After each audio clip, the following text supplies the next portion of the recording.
Jean-Marc, on rentre de l'Avant-Scène. Ouais. L'Avant-Scène, c'est un bar à Cour de l'Isère à Bordeaux. Non.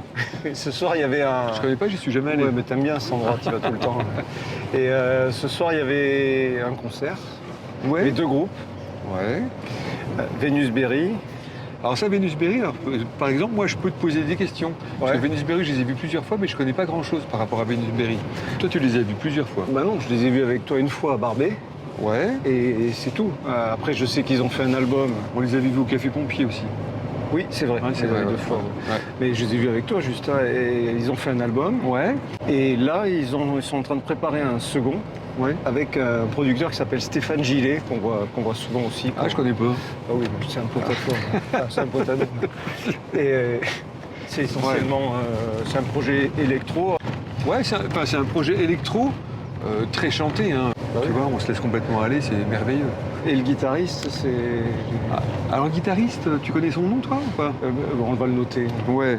Et c'est un gars qui jouait dans un groupe qui s'appelait Cockpit, Ouais. qui est un gars qui est très actif sur la scène bordelaise, où tout le monde le connaît. Dernièrement, on l'a vu à l'Avant-Scène avec Sam Flech. Oui. Avec Sam Flech qui va sortir un deuxième album. Le premier album était déjà fantastique. Donc c'est un gars qui est quand même très actif. Et là, alors j'ai noté parce que j'ai discuté avec Stéphane Gillet. Oui, Et- le producteur. Et donc ce guitariste incroyable jouait aussi dans un groupe qui s'appelle Nick Wilden, Ouais. qui est un Anglais installé en France depuis pas mal de temps. Et il a fait un album. Et le groupe s'appelle Nick Drunken Broken Arms in His Falls Dylan Cobb, D'accord. que j'ai acheté, c'est un disque que j'ai acheté, que Martial de Total Even m'avait conseillé. Disquaire, Et, ouais. et c'est effectivement un très bon album de pop produit par Stéphane Gillet, encore une fois. Et le deuxième groupe, alors là, on le connaît très bien, Seas. Ouais, oui, Le ouais. projet de Sylvain Palis. Oui, Flipping Freaks, etc. voilà. Bon, voilà. Qui est un collectif qui fait plein de trucs. Donc là, sur ce set, Ouais. les morceaux qui ont été joués étaient essentiellement ceux du prochain album qui sortira en septembre. Alors ça c'est une bonne nouvelle, puisque les morceaux étaient quand même bam in your face, hein, comme ça. Alors voilà, Sylvain me disait qu'il avait joué des morceaux qu'il considère comme étant plutôt grunge. Plus grunge que ce qu'il a fait Ouais. auparavant. Moi j'ai l'impression que c'était assez violent.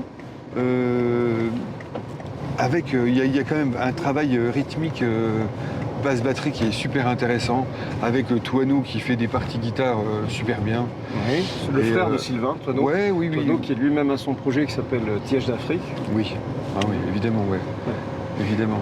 Donc il y avait Toineau, deuxième guitare, et puis Raimondo qui était à la basse et Quentin à la batterie. Ouais. Je sais, de toute façon, s'ils avaient sorti il n'y a pas très longtemps un avant-goût de l'album qui va sortir. Et c'est un album où je viens de regarder, c'est un morceau qui s'appelle Strange Loop, et avec un clip assez cool. Ils sont dans une voiture. Ah, ils sont dans une voiture comme nous. Mais on ne sait pas jouer de musique, nous. Ouais. Et le morceau est vraiment très bien. Et il est vraiment... Je sais pas.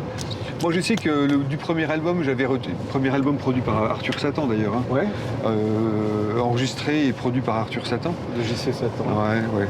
Et le morceau qui m'était resté en tête de l'album qui s'appelait Liquid, Ouais. c'était Cascada. Je m'en souviens, Oui, c'était là, un album. Liquid, là, je l'ai, là. Ah, tu l'as, Liquid? Attends, on va le mettre. Ah bah le voilà, regarde. Ouais. Liquid. Ouais. Voilà. Regarde. Et en fait, le morceau qui m'était vraiment resté en tête, je crois que c'est le premier morceau, qui s'appelle Cascada. Avant de venir à Ouais. l'avant-scène ce soir, on a été voir l'exposition des photographies de Camille. Alors en C'est un fait, super moment. il faut qu'on raconte un petit peu l'histoire de Camille pour comprendre. Camille est photographe. Camille est photographe, oui. Travaillait beaucoup dans le milieu musical, il faisait beaucoup de photos de concerts, il en fait toujours d'ailleurs. Ce qui lui est arrivé, c'est qu'il a perdu la vue Ouais, il y a quelques années, il y a ouais. quelques années. Et des gens comme Pierre Wetzel, qui est photographe lui aussi, puis d'autres, l'ont encouragé à continuer. Puis lui-même a voulu continuer à faire des photos. Je savais pas que j'allais perdre la vue définitivement, donc j'avais demandé à Pierrot Wetzel, je cherchais l'appareil, il me dit ouais, je regarderai. Mais en fait, il l'avait déjà. Et clairement, c'est ce qui m'a permis quand même de continuer, parce qu'à l'époque, jamais j'aurais pu avoir le budget. Et finalement, ce que vous voyez ce soir, c'est un peu le résultat de tout ça. Oui, donc il se fait assister pour les prises de vue, il se fait assister par des personnes, des amis à lui. Et ensuite, oui, Pierre souvent lui développe ses négatifs et voit ce qui est exploitable. Et souvent, il lui sort des photos, qui sont vachement bien, notamment cette très très belle photo. Assez récente de Warren Ellis, qui est fantastique. Il y a celle de Shame. Shame qui est très bien dans le couloir de la... D'ailleurs, il me l'a décrite, il m'a dit, bah oui, ce couloir, je voyais très bien l'endroit où ils étaient, l'endroit où on range le matériel sur le côté, donc ils étaient bien en place au milieu. Donc lui, il avait enfin, il savait où ils étaient, il savait ce qui se passait dans le cadre. Oui. Donc, il travaille en argentique. Il travaille qu'en argentique. Et je sais que par exemple, quand il fait une session photo, il fait que quelques photos, simplement. Avant, tu avais des gens qui faisaient tout un rouleau. Lui, je crois qu'il doit faire 3-4 photos, mais il les réfléchit. Il les pense énormément. La personne qui l'assiste lui décrit la lumière, voit ce qui est un peu dans l'œilleton, voit les réglages, etc. Et en parle à Camille. Et Camille ensuite vise et prend la photo, décide de prendre la photo. Et c'est la plupart du temps une réussite. Il y a des artistes qui sont très sensibles à sa démarche, notamment Feu Chatterton. Oui. Je peux aller là, je vais aller de l'autre côté. Là, tu peux aller à droite, parce qu'après tu vas reprendre les boulevards. Et donc, Feu Chatterton, il y a aussi Lélie Mianas. En fait, les gens lui ouvrent beaucoup les portes, et je pense que les artistes sont très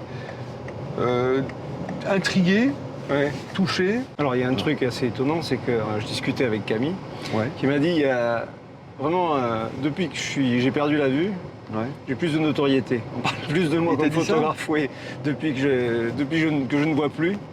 Qu'auparavant. Donc il y a quand même, ça intrigue énormément. Il y a une démarche de la part de Camille qui prend les photos, mais il y a aussi une attitude de la part du sujet qui a conscience d'être photographié par quelqu'un qui ne le voit pas. Et cette dimension-là, elle apporte vraiment autre chose. Oui, je vois très bien ce que tu veux dire. Alors il y a aussi un autre truc, c'est que par exemple, Christophe Vermis, notre copain, me disait que lui qui connaît bien le milieu rock bordelais, la photo, etc., me disait que Camille avait toujours été un photographe très particulier et que lui pensait, à l'époque, que c'était le meilleur photographe sur Bordeaux. D'accord. Il me l'a dit souvent. Christophe pensait ça. Oui, mais il me l'a dit. Vraiment, il me l'a dit. Et puis voilà, qu'est-ce qu'on a fait ce soir encore? On était chez ta mère, et puis moi, je regrette, parce que j'ai pas pris de planche, et en général je prends toujours une planche jambon saucisson. D'ailleurs j'ai déjà pris ça avec Camille, mais ce que je regrette c'est qu'il n'y a pas de courgettes. Parce que j'aime bien les courgettes bien découpées, tu vois. Voilà. Sur l'expo là, c'était des formats carrés.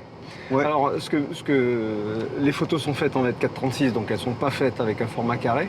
Mais Camille m'expliquait aussi que quand il fait sa photo, il imagine un format carré. Donc il place... c'est pour ça que... Ah oui, d'accord. Et ensuite, quand elles sont tirées, elles sont mises dans un format carré. C'est ce qu'on a vu là, les photos qui sont exposées sont à part deux. À part celle de Warren Ellis. Oui, puis celle de... Et celle de la fille de BT Warrior. Bon, je te dépose. Oui, j'habite là à gauche. T'oublies pas ton vélo derrière. Allez, je vais mourir à Bègle maintenant. On va mourir à Bègle. On va mourir à Bègle. À bientôt. Ciao. Ciao.